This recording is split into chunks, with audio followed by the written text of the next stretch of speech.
میرے محترم سامعین، ایک دوست نے یہ شرعی مسئلہ پوچھا ہے کہ ایک ایسا شخص جسے ہر وقت منی جاری رہنے کا مرض لاحق ہو تو اس کے لیے غسل کا کیا حکم ہے؟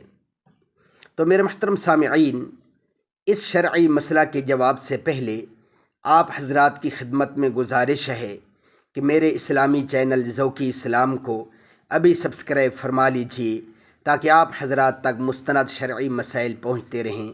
جزاکم اللہ۔ تو آئیے اس شرعی مسئلہ کے جواب کی جانب۔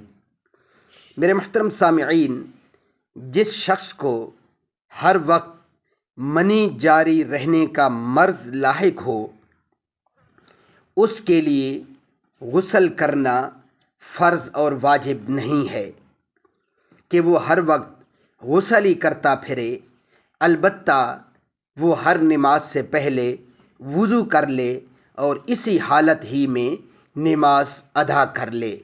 اللہ رب العزت ہمیں کامل طور پر شریعت کو سمجھنے پھر اس پر عمل پیرا ہونے کی توفیق عطا فرمائے۔